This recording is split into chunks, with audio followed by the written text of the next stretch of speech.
हाय, मैं S Kumar, financial coach and sales trainer.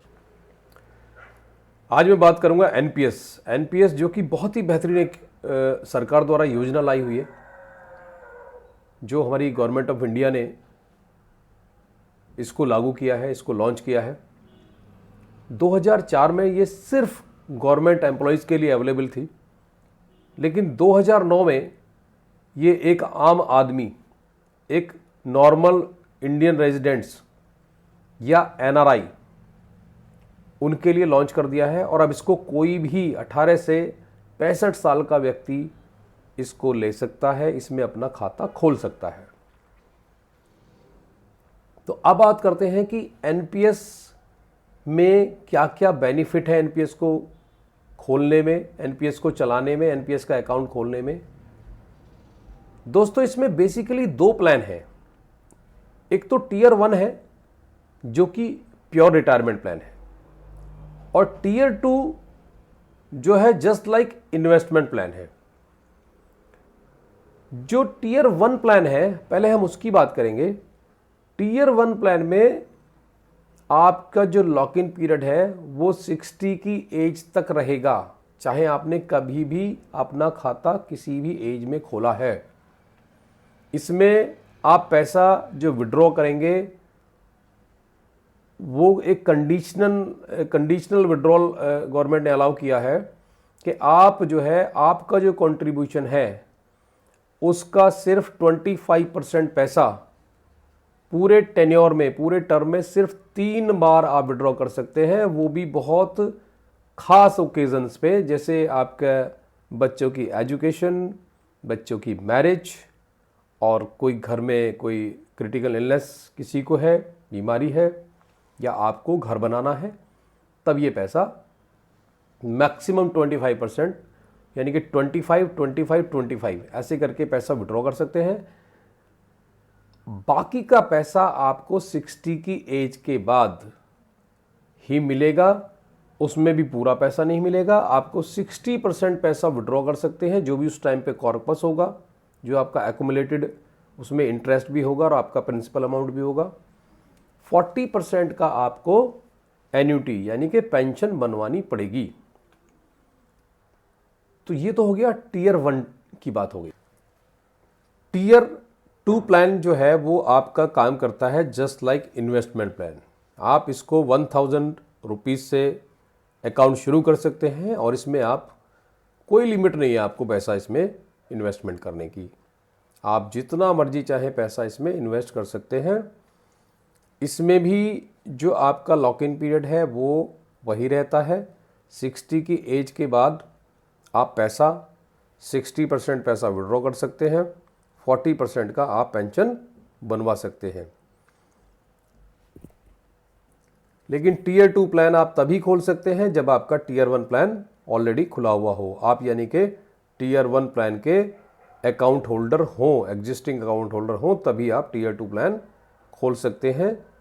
ये एक तरीके से जैसे आपका जीपीएफ अकाउंट हुआ करता था, जस्ट लाइक उसकी तरह काम करता है। इसको थोड़ा मॉडिफाइड कर दिया है।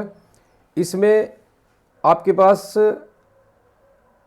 जैसे टीयर 1 में आपके पास बहुत ज़्यादा ऑप्शंस नहीं है, आपको एक लिमिटेड आपको रिटर्न मिलता है जो भी फिक्स होगा वो। हालांकि एफडी और उससे आज भी टीयर 1 में थोड़ा रेट ऑफ इंटरेस्ट आपको ज़्यादा मिलता है। टीयर 2 में क्योंकि ये आपका पैसा मार्केट में इन्वेस्ट होता है और मार्केट से आपको रिटर्न्स मिलते हैं। वो कौन कौन से इंस्ट्रूमेंट्स हैं, कौन कौन से फंड्स हैं जिसमें कि फंड मैनेजमेंट इसमें पैसा लगाता है। कुछ पैसा कॉर्पोरेट बॉन्ड्स में लगता है, कुछ पैसा डिबेंचर्स में लगता है, और कुछ पैसा स्टॉक मार्केट में लगता है। देखिए, इसके 7 फंड मैनेजर्स हैं। एलआईसी है, एचडीएफसी है, यूटीआई है, आईसीआईसीआई म्यूचुअल फंड्स है, एसबीआई पेंशन फंड्स है, आदित्य बिरला कैपिटल है, कोटक महिंद्रा बैंक है। इसमें से आपके पास ऑप्शन होता है कि आप कोई भी फंड मैनेजर आप चूज़ कर सकते हैं। आपका जिससे आपको फंड मैनेज कराने का मन है, चॉइस है, आप उसी से अपना फंड मैनेज करा सकते हैं। ये आपके पास एक फ्रीडम है। चलिए अब बात करते हैं कि ये फंड मैनेजर कैसे काम करता है।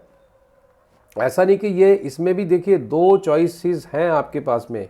आप चाहें तो अपना पैसा अपने हिसाब से इन्वेस्ट करा सकते हैं। अगर आप चाहते हैं कि आपका पैसा लो रिस्क में इन्वेस्टमेंट हो तो आप गवर्नमेंट बॉन्ड्स में आप इन्वेस्ट करा सकते हैं। आप अगर चाहते हैं कि आपका पैसा मॉडरेट रिस्क वाले इंस्ट्रूमेंट्स में इन्वेस्टमेंट हो तो कॉर्पोरेट बॉन्ड इसके लिए है, उसमें इन्वेस्ट करा सकते हैं। अगर आपको हाई रिस्क वाले प्रोडक्ट में जाना है तो इक्विटी वाला एक प्रोडक्ट है, उसमें आप करा सकते हैं। अगर आपको और हाई, जिसमें बहुत ही ज़्यादा फ्लक्चुएशंस होती है, हाई रिस्क वाले प्रोडक्ट है, उसमें आप करा सकते हैं। ये ऑल्टरनेटिव इन्वेस्टमेंट होता है जिसमें कि आपकी एलोकेशन मैक्सिमम 5% ले सकते हैं टोटल फंड की। सपोज आपका फंड 100 रुपये का है तो सिर्फ 5 रुपया आप हाई रिस्क वाले में डाल सकते हैं। इसको बोलते हैं एसेट एलोकेशन, जिसमें कि आपको कंप्लीट फ्रीडम है। इसमें भी आपको देखिए 2 चॉइसेस हैं इसमें भी, एक्टिव चॉइस और ऑटो चॉइस। ये क्या है मैं इसको डिटेल में बताता हूं आपको। एक्टिव चॉइस जो है वो आपकी, आप जो है अपना पैसा इक्विटी एलोकेशन जो है उसमें मैक्सिमम 75% पैसा इक्विटी में लगा सकते हैं और बाकी का पैसा जो डेट फंड्स हैं, कॉर्पोरेट बॉन्ड्स हैं, डिबेंचर्स हैं, उसमें पैसा आप लगा सकते हैं। इसमें भी एक कंडीशन ये है कि आप सिर्फ 50 की एज तक ही 75% रख सकते हैं एलोकेशन इक्विटी वाले उसमें पोर्शन में। बाकी का 50 के बाद एवरी ईयर 2.5% लेस होता चला जाएगा, जो कि 50% पे पहुंच जाएगा एट द एज ऑफ 60। यानी कि 60 के जब आप होंगे तो आपकी जो एलोकेशन है इक्विटी में वो सिर्फ 50% ही रह जाएगी। बाकी आपकी 50% government bonds and corporate bonds में डाल दी जाएगी। ज़्यादा एज होने की वजह से, क्योंकि रिस्क लेने की क्षमता किसी भी इंसान की, किसी भी अर्निंग मेंबर की कम हो जाती है, इसलिए ऐसा प्रोडक्ट को डिज़ाइन किया गया है। अब बात करते हैं ऑटो चॉइस की। इसमें एग्रेसिव लाइफ साइकिल फंड बोलते हैं इसको, फॉर हाई रिस्क टेकर्स के लिए है ये। इसमें इक्विटी का जो परसेंटेज है वो 75% कैपिंग है, इसमें भी आप मैक्सिमम कर सकते हैं, लेकिन इसमें सिर्फ 35 साल की एज तक ही 75% इक्विटी में रहेगा। देयर आफ्टर एवरी ईयर 4% से आपकी एलोकेशन इक्विटी से कॉर्पोरेट बॉन्ड और डिबेंचर्स यानी कि सिक्योर फंड्स में ऑटोमेटिकली चला जाएगा और 55 साल की एज के बाद में ये सिर्फ 15% एलोकेशन ही रह जाएगा। तो इस हिसाब से इसको डिज़ाइन किया गया है। अब बात कर लेते हैं विड्रॉल की।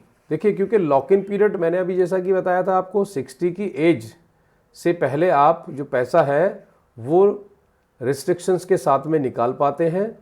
बहुत ज़्यादा आपको फ्रीडम नहीं है पैसा निकालने की। हाँ, इसमें एक चीज़ और है, जैसे आपने 60 की एज में, जरूरी नहीं कि आप 60 की एज पहुंच गए तो आपको 60 की एज में पेंशन बनवानी है। आपके पास एक फ्रीडम ये भी है कि आप 60, 65, 70 की एज तक भी आप, इसको बोलते हैं डेफर्ड पीरियड, यानी कि आपने अपनी एन्युटी वाले प्लान को डेफर कर दिया। 60 की बजाय 65 कर लीजिए, 70 कर लीजिए, ठीक है ना। तो आप जो है पेंशन अगर 70 से चाहते हैं तो 70 से मिलनी शुरू हो जाती है। टीयर 1 में आप मैक्सिमम 2 लाख रुपए का इन्वेस्टमेंट कर सकते हैं साल का, जबकि टीयर 2 में ऐसा कोई रिस्ट्रिक्शंस नहीं है। बात करते हैं रेगुलेटरी की। PFRDA यानी कि pension fund regulatory and development authority, जिसको गवर्नमेंट ऑफ इंडिया ने 23 अगस्त 2003 में इस्टेब्लिश किया था और जितने भी पेंशन से रिलेटेड फंड्स हैं, स्कीम्स हैं, उनको रेगुलेट करती है। ये आप किसी भी बैंक में जाके, पोस्ट ऑफिस में जाके आप ये एनपीएस का अकाउंट खोल सकते हैं। अगर आप ऑनलाइन अकाउंट खोलना चाहते हैं, ये भी आप गूगल पे जाइए, एनपीएस अकाउंट ओपनिंग, गवर्नमेंट की वेबसाइट है, उसका मैं लिंक इसमें डाल दूंगा, उसमें आप ऑनलाइन अकाउंट भी खोल सकते हैं। बहुत ही बढ़िया प्रोडक्ट हैं दोनों, बहुत ही अच्छे इन्वेस्टमेंट के हैं। टीयर 2 में तो आप ये समझ लीजिए करीब पिछला जो रिकॉर्ड रहा है वो 9 से 12% के बीच में रिटर्न गया है। तो इसमें सिर्फ इतना ही। अगर ये मेरा वीडियो अच्छा लगा हो तो आप प्लीज़ इसको लाइक कीजिएगा, शेयर कीजिएगा, और आगे के अगर आप और वीडियोस देखना चाहते हैं, कोई और टॉपिक आपके दिमाग में है, कुछ और चाहते हैं कि आप कोई फाइनेंशियल प्रोडक्ट ऐसा है जिसकी आप जानकारी चाहते हैं, तो आप मुझे कमेंट बॉक्स में ज़रूर लिखिएगा। मेरे चैनल को सब्सक्राइब कीजिए और आगे के नोटिफिकेशंस के लिए बेल आइकन जरूर दबाइएगा। Thank you so much.